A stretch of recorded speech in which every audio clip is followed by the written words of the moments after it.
So thank you, Professor. Thank you all for inviting me. And first of all, apologize for not being with you in person. There is a reason, a very easy reason.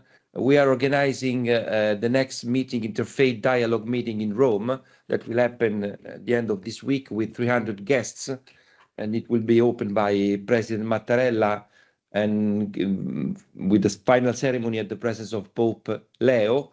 So this is why I'm not with you, and I'm very sorry. Again, I apologize.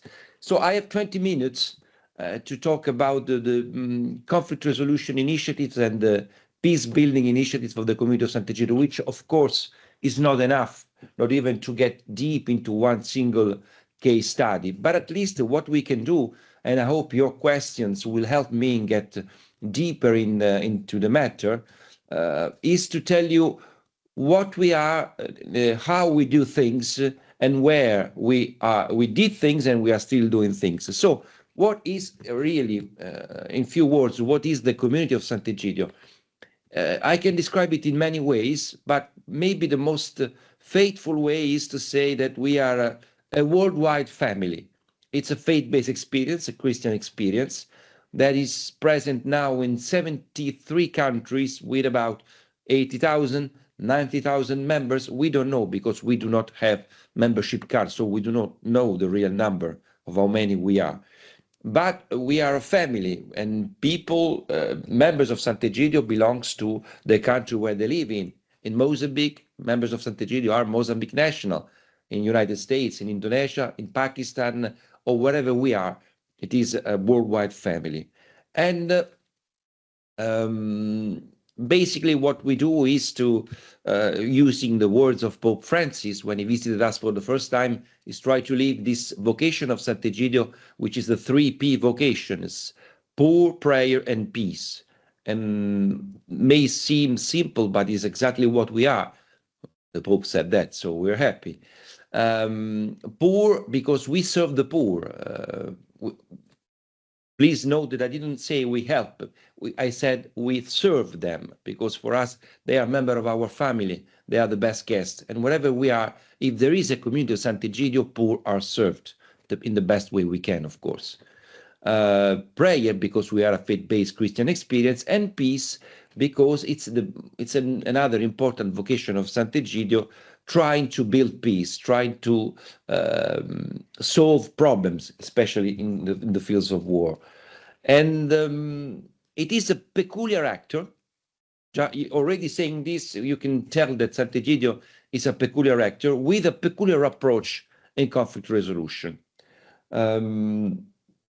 First of all, because we are not a government. We are not a think tank or the expression of a political will or economic will. We are a faith-based experience that decided at a certain moment of its history, and I can tell you exactly what the moment was, that without working for peace, without trying to build peace in different scenarios, it would be impossible to fulfill the main vocation of Sant'Egidio. And the exact moment was at the end of the 80s, when we were still a relatively young experience, a relatively young community, when growing in the world, and when our presence is the war, we started feeling the war as a wound on our flesh, not as a far away problem to address strategically, but a real wound, which with this I mean members of Sant'Egidio were dying because of the war. Brothers and sisters of Sant'Egidio were dying because of instability and conflict. So the question was, what do? We hide ourselves or we do something? Mozambique is exactly the place where it started, because members were dying because of the war. And we decided then to start a difficult and very long negotiation, calling for peace talks. The government, which was a Marxist government at the time, the Frelimo government, and the rebellion, the Renamo rebellion. And of course, this was the first attempt, and thanks God it was a successful attempt, meaning that after 27 of negotiation, we managed to broker, with the help of others, the Italian government, the US government and others, we managed to broker a peace agreement that is still going on, still working, despite, of course, many accidents. We are talking about an African country with many difficulties. But this was, and is still considered as a best case study. I mean, an entity, Sant'Egidio, that had no experience in conflict resolution before, addressed a very complicated conflict, a civil war that sparked for more than 10 years with 1 million deaths, and of course with the help of other actors managed to solve it. I'm saying this because since this happened in 1992, the 4th of October 1992, we signed that peace agreement in Rome. But since then, of course, Sant'Egidio was asked to serve in other conflicts, to help, to broker, to mediate, to facilitate in some cases. But before going in the long list of mediation we did, I wanted to show you a book, but I think my camera is not on. I don't know why. Maybe let me try now. Yes. And here I am. There is a book here, Making Peace, which is a short compendium of all the negotiation initiative of Sant'Egidio. We can go later if you have different questions about that, I can answer.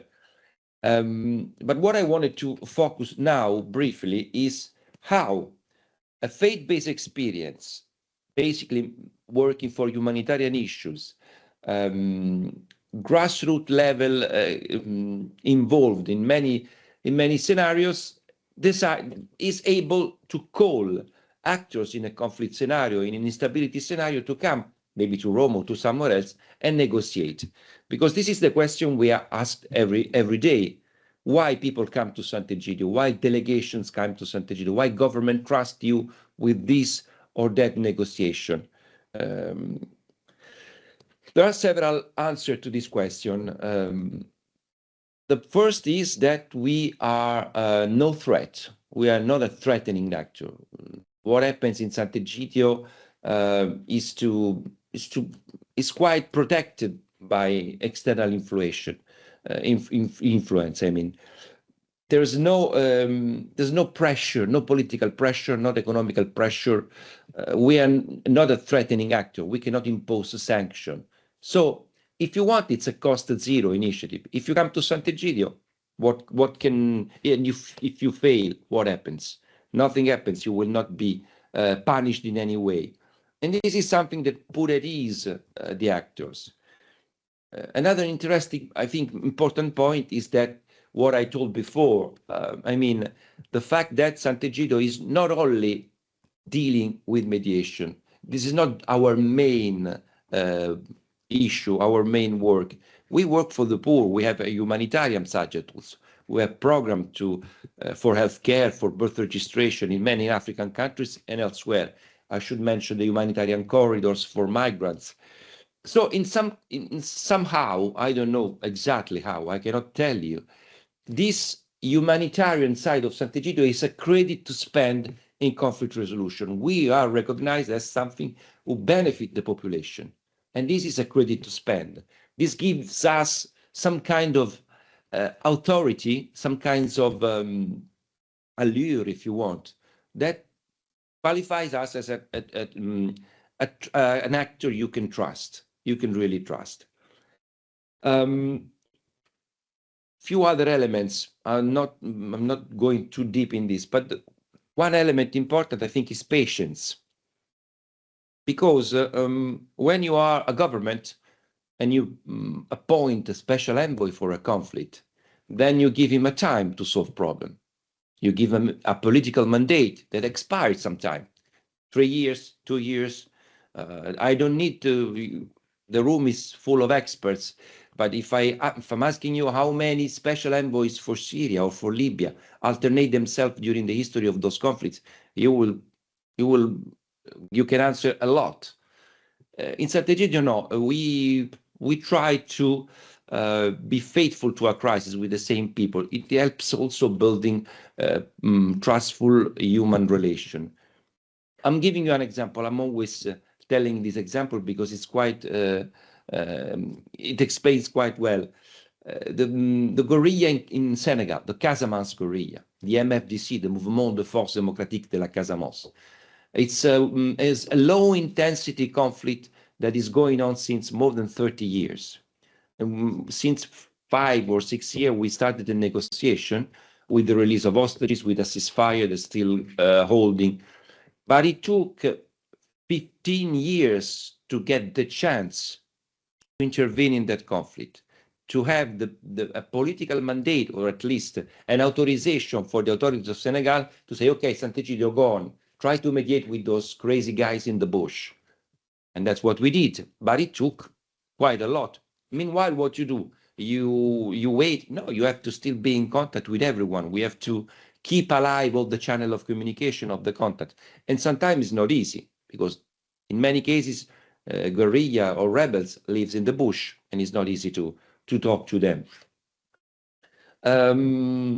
So we spoke about lack of power, lack of any threatening power, which is a weakness, but it's also a strength.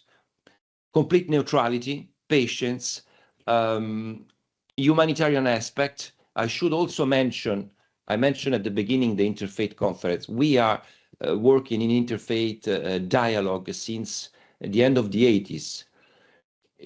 You could answer what this has to do with conflict resolution. It has to do a lot, because knowing religious communities, being friendship, having this web, deep web in many parts of the world of religious friendship, allows us to better understand the situation, allows us to have access to a different set of actors that maybe are effective in this or that phase. I'm not saying here that religious leadership should be involved in conflict resolution. This is still a matter of discussion, but it is very helpful to have those that knowledge on a different situation. Another example on this, the conflict in the Philippines, in the Mindanao Island.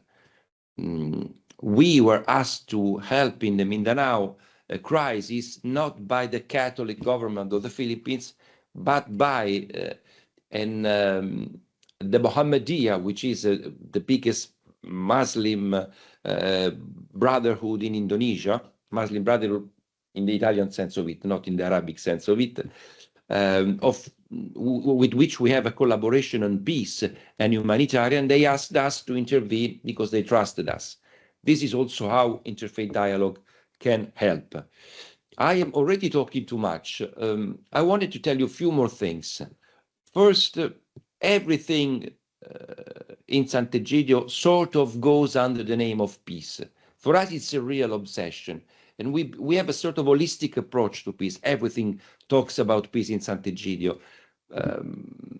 The movement of people that were welcomed by Sant'Egidio through the humanitarian corridors, from Afghanistan, from Syria, from Eritrea, from Ethiopia, from wherever they come through the humanitarian corridor, they are called the people of peace. It's a movement of former refugees welcomed by Sant'Egidio and now active in welcoming other refugees, feeling themselves part of Sant'Egidio, even though sometimes they are not even Christian or Catholic. The school, the free after school we have everywhere. There is a community of Sant'Egidio, being it in Jakarta, in Washington, or in Maputo.